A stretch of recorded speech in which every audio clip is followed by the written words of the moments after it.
Hello प्यारे साथियों, आज की क्लास में आप सभी का स्वागत है। आज की क्लास में पढ़ने वाले हैं गुरुत्वाकर्षण एवं द्रव यांत्रिकी। तो बने रहिए वीडियो के एंड तक। चलिए वीडियो को शुरू करते हैं। पहले पढ़ेंगे गुरुत्वाकर्षण के बारे में, ग्रेविटी के बारे में। चंद्रमा और सूर्य पृथ्वी पर अपने गुरुत्वाकर्षण बल से समुद्र जल में लहरें पैदा करते हैं। कौन? चंद्रमा और सूर्य पृथ्वी पर अपने गुरुत्वाकर्षण बल से समुद्र एवं जल में लहरें पैदा करते हैं, जिन्हें ज्वार कहा जाता है। गुरुत्वाकर्षण की खोज 1666 में सर आइजैक न्यूटन ने पहली बार गणितीय स्वरूप से गुरुत्वाकर्षण बल का वर्णन किया, जिससे न्यूटन के सार्वभौमिक गुरुत्वाकर्षण के नियम बने।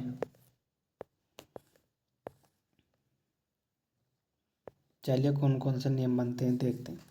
गुरुत्वाकर्षण के बारे में उन्होंने विचार तब आया जब उन्होंने एक सेब का पेड़ पे से सेब को पेड़ से नीचे गिरते हुए देखा। गुरुत्वाकर्षण का विचार कब आया? जब सेब को पेड़ से नीचे गिरते हुए देखा। गुरुत्वाकर्षण का सार्वभौमिक नियम, यूनिवर्सल लॉ ऑफ ग्रेविटी।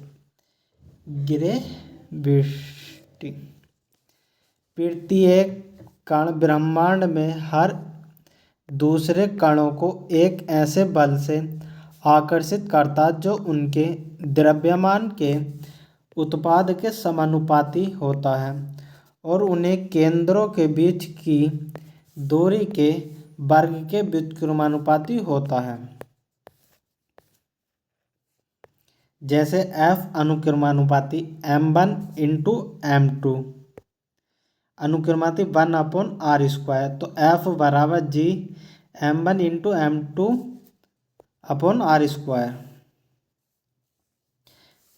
जहाँ G एक नियतांक है जो गुरुत्वाकर्षण स्थिरांक कहते हैं। F दो वस्तुओं के बीच लगने वाला बल है। F जो है दो वस्तुओं के बीच लगने वाला बल है। m1 और m2 वस्तुओं का द्रव्यमान है। क्या है? वस्तुओं का द्रव्यमान। और r जो है r उनके द्रव्यमानों के केंद्रों के बीच की दूरी है। क्या? द्रव्यमानों के केंद्र के बीच की दूरी है। तो वैल्यू ऑफ G, तो G का मान कितना होगा? 6.673 गुणा 10⁻⁻11 न्यूटन मीटर स्क्वायर किलोग्राम -2। लेकिन इस वाली G का मान कितना होता है? लगभग 10 मीटर प्रति सेकंड होता है। G का मान हेनरी कैवेंडिश ने ज्ञात किया। किसने किया था? हेनरी कैवेंडिश ने ज्ञात किया था। इस पर चलिए एक सवाल देख लेते हैं। निर्वात में 10 मीटर की दूरी पर रखे हुए दो पत्थर जिनका द्रव्यमान 1 किग्रा व 4 किग्रा, उनके बीच गुरुत्वाकर्षण बल क्या होगा? तो इसमें R जो दे रखा 10 मीटर दे रखा, m1 कितना दे रखा 1 किलो, m2 4 किलो। F का मान आपसे पूछा, G का मान पता ही आपको दिया होता 6.673 गुणा 10⁻⁻11। तो प्रयुक्त सूत्र में लगा देंगे F बराबर G इंटू m1/m2 इसमें लगा देंगे।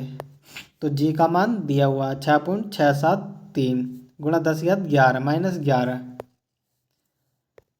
और m1 का मान है 1 और m2 का मान है 4 और R का मान कितना 10 गुणा 10। तो गुरुत्वाकर्षण बल कितना आ जाएगा? F बराबर 26.6 गुणा 10⁻13 न्यूटन आ जाएगा, इसको सोल्व कर। अब आता किसी पिंड का भार, मास ऑफ अर्थ, पृथ्वी का द्रव्यमान कितना होता? 5.97219 गुणा 10⁻24 किलोग्राम होता पृथ्वी का द्रव्यमान। पृथ्वी की त्रिज्या कितनी होती है? पृथ्वी की त्रिज्या 6371 किलोमीटर त्रिज्या होती है। भार, पृथ्वी के द्वारा लगाया गया गुरुत्वाकर्षण बल, वेट mg, F बराबर m है या F बराबर g into m1 into m2 upon R square.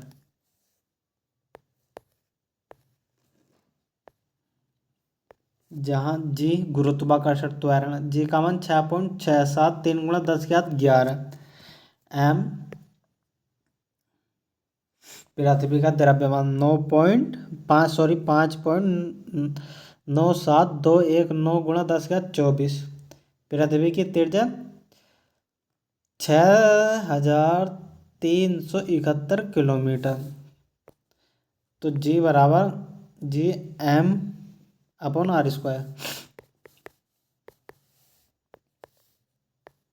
तो जी का मान आ जाएगा 9.8 मीटर प्रति सेकंड स्क्वायर।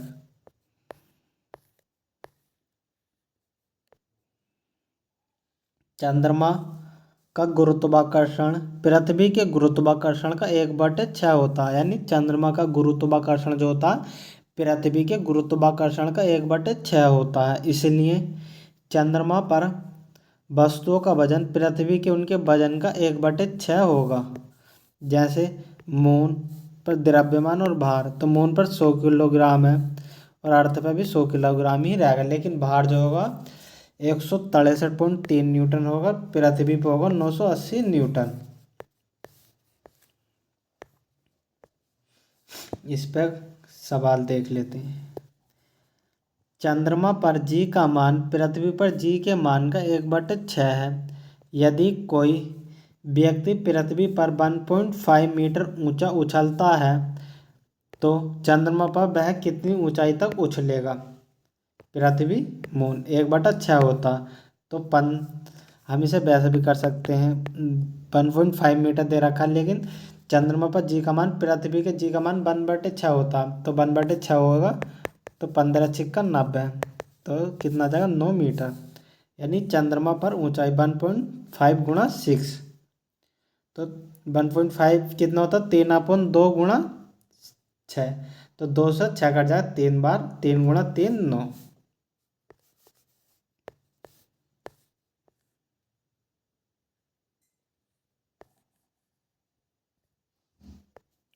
मान ले एक काल्पनिक ग्रह जिसका द्रव्यमान और त्रिज्या दोनों पृथ्वी के आधे के बराबर हैं। यदि पृथ्वी की सतह पर गुरुत्वाकर्षण के कारण त्वरण जी है तो उस ग्रह पर गुरुत्वाकर्षण के कारण त्वरण कितना होगा?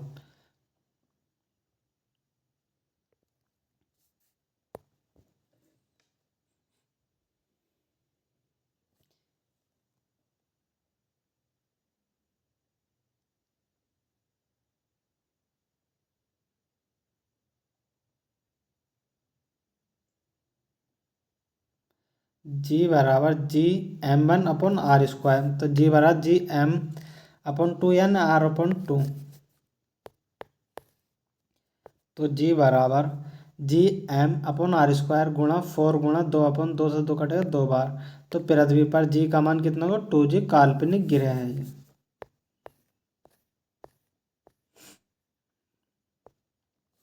जी के मान में परिवर्तन, जी का मान पृथ्वी की सतह से ऊपर एवं गहराई दोनों जगह जाने पर घटता है। यानी कि जी का मान पृथ्वी की सतह और ऊपर या गहराई में जाने पर जी का मान घटता है। छोटी वाली जी का मान ध्रुव पर अधिकतम होता है। जी का मान कहाँ अधिकतम होता? ध्रुव पर। जी का मान पृथ्वी के केंद्र पर शून्य होता है। जी का मान पृथ्वी के केंद्र पर शून्य होता है। कहाँ? पृथ्वी के केंद्र पर। पृथ्वी की सतह से 2r ऊंचाई पर गुरुत्व कितना होगा? ये कोई पृथ्वी है, इसकी सतह पर 2r या 3r कितना होगा? तो जी बराबर G m upon R square.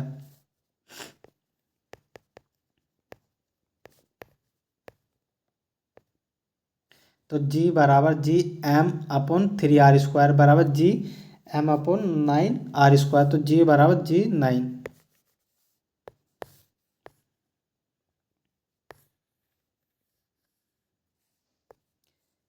वह गहराई जिस पर गुरुत्वाकर्षण के कारण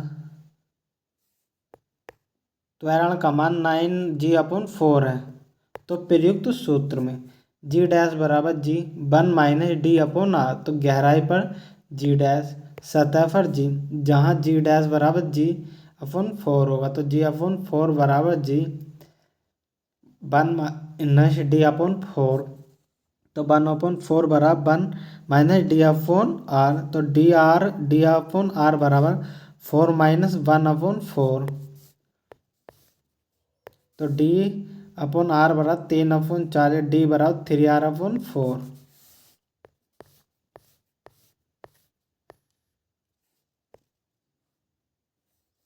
गुरुत्व के अधीन गति,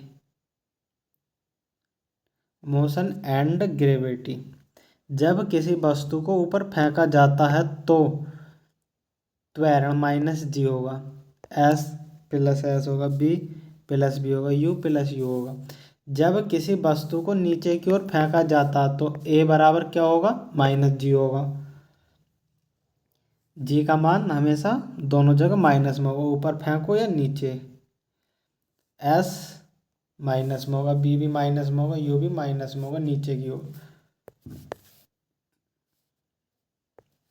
एक वस्तु को 10 मीटर प्रति सेकंड के वेग से लंबवत ऊपर की ओर फेंका जाता है, यानी ऊपर की ओर फेंक रहे हैं तो प्लस में लेंगे, और वापस गिरना शुरू करने से पहले कितनी ऊंचाई तक जाएगा, कितनी ऊंचाई तक जाएगा, जहाँ u 10 मीटर प्रति सेकंड, b 0, g 10 मीटर प्रति सेकंड, s कितनी ऊंचाई तक जाएगा, a -g, तो b² बराबर u² + 2as। गति की दूसरी समीकरण से b² बराबर u² + 2 - g × s, तो b बराबर कितना 0, u बराबर 10² - 2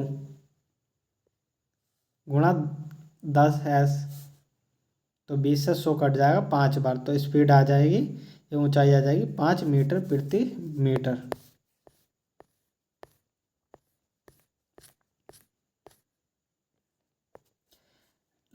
लिफ्ट कॉन्सेप्ट। जब लिफ्ट ऊपर की ओर कुछ त्वरण से जा रही है तो वेट या वजन क्या होगा, mg + ma होगा।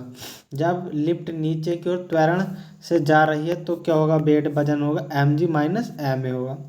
जब लिफ्ट नीचे की ओर आते हुए तार टूट जाए तब क्या होगा, mg - mg बराबर 0 होगा।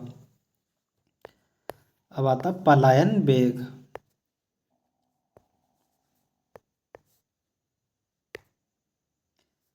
पलायन वेग वह न्यूनतम वेग है जिससे किसी पिंड की पृथ्वी की सतह से ऊपर की ओर फेंके जाने पर वह गुरुत्वीय क्षेत्र को पार कर जाता, पृथ्वी पर वापस नहीं आता। b बराबर रोड के अंदर 2gm/r। पृथ्वी की सतह पर पलायन वेग 33186 मीटर प्रति सेकंड या 40,270 किलोमीटर। चंद्रमा की सतह पर पलायन वेग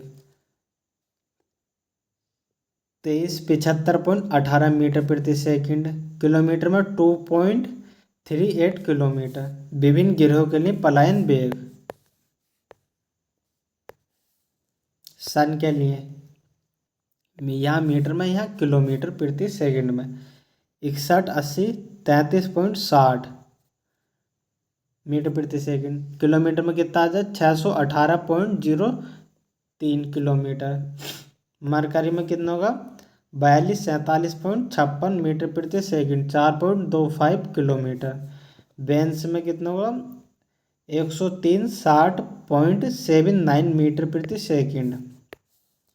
ये कुछ ग्रहों के पलायन वेग दिए गए हैं, आप देख सकते हैं।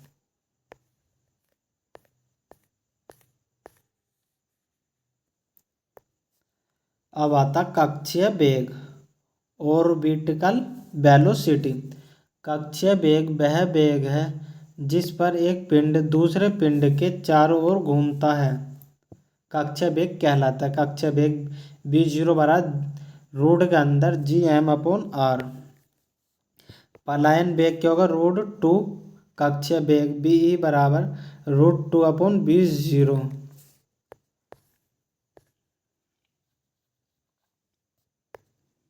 यदि किसी व्यक्ति का द्रव्यमान पृथ्वी की सतह पर 60 किलोमीटर है तो चंद्रमा की सतह पर उस व्यक्ति का द्रव्यमान कितना होगा। तो द्रव्यमान की बात हो रही है, पृथ्वी हो या चंद्रमा दोनों जगह सेम ही रहता है, यानी कि द्रव्यमान में कोई परिवर्तन नहीं होता। चंद्रमा की सतह पर भी 60 किलो ही रहेगा। पृथ्वी की सतह का पलायन वेग लगभग कितना होता है, 11.2 किलोमीटर। कितना होता है, 11.2 किलोमीटर होता है पलायन वेग पृथ्वी की सतह पर।